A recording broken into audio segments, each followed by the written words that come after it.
आपण महायुद्धोत्तर राजकीय घडामोडी ह्याच्या पुढच्या विभागात आहोत.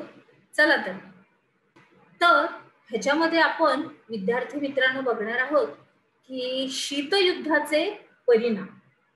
चला ह्याच्यामध्ये काय काय झालं तर युद्ध झाल्यानंतर त्याच्यामध्ये काय काय हानी होते आणि नुकसान होतं. त्याच्यामुळे देश पण एक प्रकारे ह्या युद्धामधून पस्तावला जातो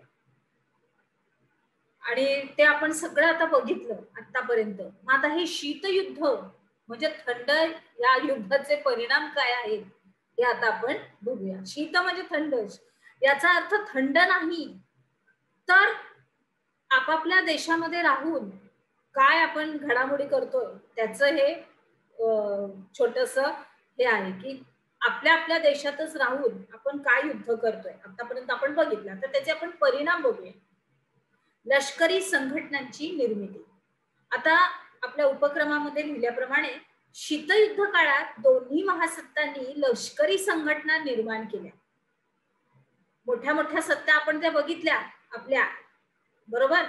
आणि त्याच्यानंतर आपण बघतोय की त्यांनी आपल्या लष्करी संघटना, लष्कर का सुसज्ज करतात कारण की देश त्याच्यावरच मला वाटतं जवळजवळ 80% तरी बघा त्याच्यावरती संपूर्णपणे अवलंबून आहे. कारण आपल्या देशाचं संरक्षण करणारे आपले सैनिक हे मजबूत असेल, आपली संपूर्ण यंत्रणा ही व्यवस्थित असेल तर मग त्याला दुसऱ्यांबरोबर युद्ध करायला किंवा सामोरं जाऊन प्रत्यक्षात हे करायला, आक्रमण करायला त्याला कुठेच कमी पडत नाही ते.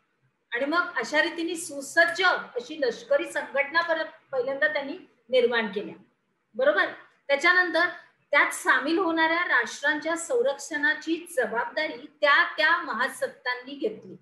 आता त्या महासत्तांबरोबर दुसरी जी राष्ट्र मिळालेली होती त्यांच्याबरोबर सामील झालेली होती. या राष्ट्राबरोबर ही राष्ट्र आहेत, या महासत्तेबरोबर ही महाराष्ट्र आहेत, तर त्यांची पण जबाबदारी घेतली कारण ते लोक पण मधल्यामध्ये भरडले जाणार. मग त्याच्यासाठी काय केलं तर त्यांना पण हमी दिली की हो तुमची जबाबदारी ही कुणाची आहे, आमची आहे, आम्ही घेतोय. NATO, North Atlantic Treaty Organisation ही अमेरिकेच्या प्रभुत्वाखालची लष्करी संघटना आहे. तर वॉर्सा करार ही सोव्हिएत रशियाच्या प्रभुत्वाखालील लष्करी संघटना होती. आतापर्यंत आपण बघितलं की सोव्हिएत रशिया म्हणजे रशिया आणि अमेरिका हे दोन काय आहेत, महासत्ता, महाबलाढ्य देश आहेत, ते महाबलाढ्य राष्ट्र. आणि मग त्याच्या हाताखाली छोटे छोटे छोटे छोटे राष्ट्र आहेत. तर आता उजव्या बाजूला आपण बघतोय एक छोटासा आपला आढावा आहे की तुम्हाला काय वाटतं, तंत्रज्ञानातील प्रगती आणि आंतरराष्ट्रीय शांतता यांच्यात काही संबंध असतो का? मानवी कल्याणासाठी तंत्रज्ञानाचा वापर हा कसा करता येईल बघूया. तर चला, जगाचे ध्रुवीकरण ह्याच्यामध्ये आपण काय बघतोय तर शीतयुद्ध काळामध्ये जगातील बहुतेक देश या दोन महासत्तांच्या गटात सामील झाले होते. जेवढे पण आपण आपल्या जगामध्ये जेवढे पण देश आहेत आणि ह्या महाबलाढ्य दोन सत्ता अमेरिका आणि सोव्हिएत रशिया, तर त्याच्या एका महासत्तेच्या बाजूनी काही राष्ट्र, दुसऱ्या महासत्तेच्या बाजूनी काही राष्ट्र, बरोबर आहे. तर राष्ट्रांची अशी दोन गटात विभागणी होणं म्हणजेच द्विध्रुवीकरण होय. आलं लक्षात? आणि शीतयुद्धाचा आवाका त्यामुळं वाढला. म्हणजे कसं आता बघूया आपण पुढे, आपल्याला विस्तारितरित्या आपण समजूया. कारण तणावाचं क्षेत्र त्याच्यामध्ये व्यापक होतं. कारण समोरासमोर जे युद्ध असतं ते युद्ध समोरासमोर खेळलं जातं आणि त्याच्यामध्ये मानहानी, जीवितहानी, एकमेकावर बॉम्ब टाकणं, एकमेकावर शस्त्रास्त्राचा मारा, तोफ गोळा, हे ते सगळं म्हणजे रायफली, बंदुका, त्याच्यामध्ये काय होतं समोरासमोर संपूर्णपणे युद्ध करून मोकळे होतात देश. पण शीतयुद्धामध्ये तसं नाहीये, त्याच्यामध्ये तणाव हा वाढतो. बघूया आपण पुढे. आता एक छोटस आहे की क्युबाचा संघर्ष हा 1962 साली झालेला आहे. ही शीतयुद्ध काळातली एक अत्यंत महत्वपूर्ण अशी घटना आहे आणि या संघर्षाविषयी माहिती मिळवायची आहे तुम्हाला. अर्थात आपल्या अंतर्जालामध्ये जाऊन तुम्ही ह्याच्यावरती माहिती घेऊ शकता. चला तर मग पुढे जाऊया. शस्त्रास्त्र स्पर्धा, ह्याच्यामध्ये काय आलंय बघा. शस्त्रास्त्र स्पर्धामध्ये महासत्ता एकमेकांना काटशह देण्यासाठी फार मोठ्या प्रमाणावर शस्त्रांची निर्मिती करू लागल्या.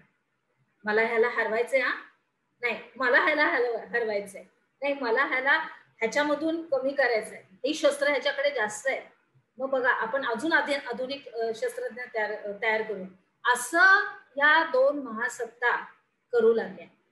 म्हणजे काय, जर का सर्वसाधारण बघितलं तर हे एकमेकांवरती तणाव आहे.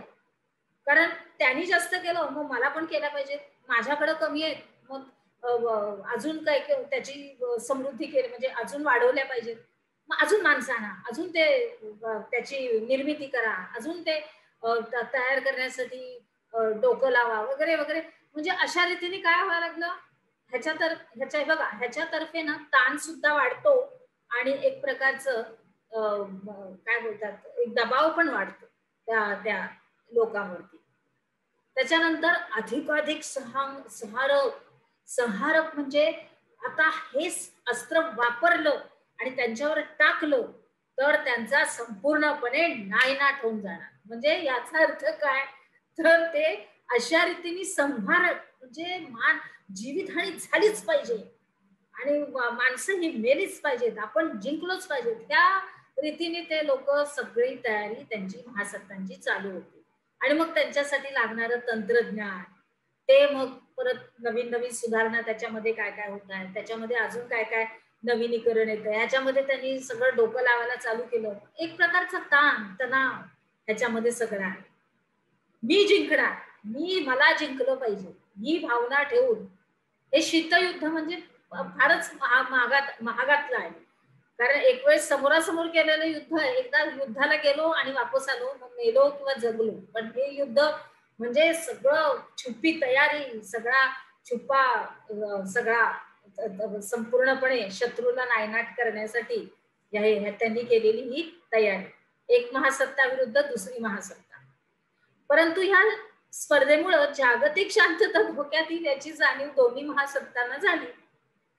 कारण तंत्रज्ञानामध्ये सुधारणा करण्यासाठी अजून शास्त्रज्ञ बोलवले आणि भरपूर त्यांनी तयारी केली. त्याच्यामुळं शस्त्रास्त्र नियंत्रणाचं आणि निशस्त्रीकरणाचे प्रयत्न सुद्धा याच काळात झाले. म्हणजे शस्त्रास्त्र निर्माण पण झाली आणि त्यांना निशस्त्र म्हणजे त्यांना जरा शांतच बसवायचं, म्हणजे त्यांचं संपूर्ण निर्मूलन पण करून टाकायचं. हे दोन्ही पण गोष्टी याच काळात झाल्या.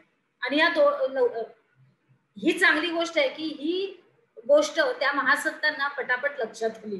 त्याच्यामुळं ते लोकांनी पटपट त्याच्यावरती निर्णय घेतले की आपण जर अजून संवारक जर अस्त्र वापरली तर ही जगाच्या शांततेला धोका निर्माण होईल, म्हणून त्यांनी हे सगळं केलं.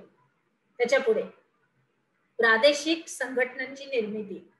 महासत्तांच्या स्पर्धेत विकसनशील राष्ट्रांनी परस्परांना मदत करण्यासाठी आपापल्या प्रादेशिक पातळ्यांवर संघटना निर्माण केल्या. आता ह्यांच्या स्पर्धेमध्ये काय झालं, जे काही समृद्ध देश होते, आता बघा मी तुम्हाला सांगितलंच होतं की एका महासत्ताच्या बाजूनी काही राष्ट्र आहे, दुसऱ्या महासत्तेच्या बाजूनी काही राष्ट्र आहेत, तर ते विकसनशील अशी राष्ट्र होती, म्हणजे समृद्ध होती, त्यांना काही कोणत्याच प्रकारची अशी समस्या नव्हती. तर त्यांनी आपल्या परस्परांना मदत करण्यासाठी काही संघटना सुद्धा निर्माण केल्या.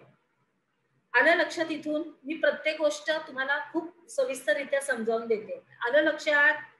अगदी व्यवस्थित. चला तर, कारण त्यांना पुढे आपल्या मुद्द्यावर आपण बोलूया. कारण ह्या सगळ्या विकसनशील राष्ट्रांना असं वाटत होतं की आर्थिक विकास हा महत्वाचा आहे. कारण आर्थिक विकास जर ठप्प झाला तर मग शस्त्रास्त्र निर्माण करणार कुठून, आणि मग कुठली पण आपण कल्पना जी घेतोय त्या आपण त्या अंमलबजावणी करायला आपल्याजवळ तेवढं आर्थिक बळ पण पाहिजे ना. म्हणून हे सर्व संघटना जितकं शांतता, जितकं एकमेकांबरोबर सामंजस्य, तेवढं या संघटना प्रयत्न करत होत्या. त्याच्यानंतर युरोपमधल्या देशांनी युरोपीय आर्थिक संघ निर्माण केला. त्यांनी एक आर्थिक संघच निर्माण केला. चला बघूया तर. आग्नेय आशिया देशांनी Singapore, Thailand, Malaysia, Indonesia, Philippines इत्यादी देशांमध्ये आसियान ही संघटनाच निर्माण केली की योग्य आर्थिक प्रबळ आर्थिकदृष्ट्या समृद्ध होण्यासाठी. आलं लक्षात व्यवस्थित? चला पुढे जाऊ. आता आपण काय शिकलो ह्याच्यामध्ये आपलं तुम्हाला सांगायचंय की शीतयुद्धातील महासत्तांची नावं सांगायची. या महासत्तांनी काय स्थापन केलं, द्विध्रुवीकरण म्हणजे काय आणि महासत्तांमध्ये कोणती स्पर्धा होती. चला तर मग आता आपण लवकर लवकर पुढच्या आपल्या विभागात जाऊया. चला तर